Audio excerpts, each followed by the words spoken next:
ભાવતીને આંગણે અખંડ જ્યોત યાત્રાનું આગમન.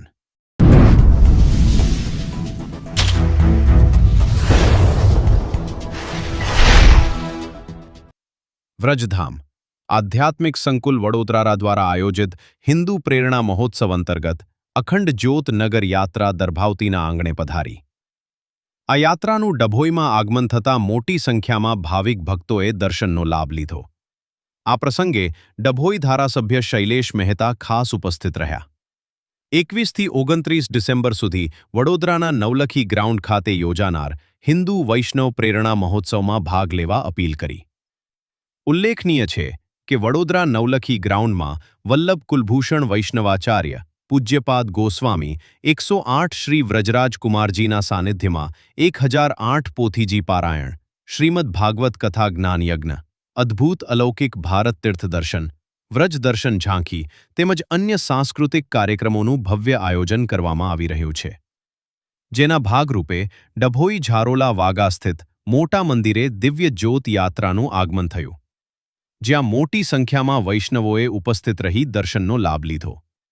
આ પ્રસંગે ધારાસભ્ય શૈલેષ મહેતા સહિત પાલિકા પ્રમુખ બીરેન શાહ, વૈષ્ણવ આગેવાન એચ.વી. શાહ, વિશાલ શાહ વગેરે ખાસ ઉપસ્થિત રહ્યા. અહેવાલ સર્વાંગ ગાંધી, લોકાર્પણ.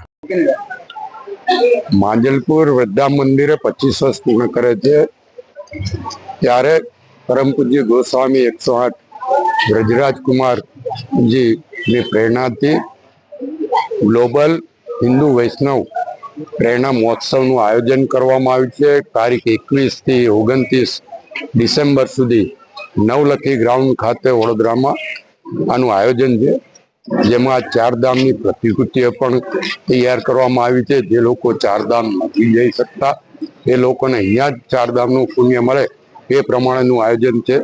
સાથે જ બિઝનેસ મીટ અને બીજા અનેક કાર્યક્રમો સનાતન ધર્મને જાગૃત કરવા માટે અને તમામને સંગઠિત કરવા માટે પૂજ્ય જેજેશ્રી દ્વારા કરવામાં આવી રહ્યું છે.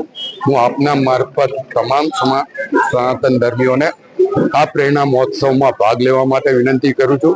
21થી 29 તારીખ દરમિયાન આપણે સૌ આમાં ભાગ લઈએ.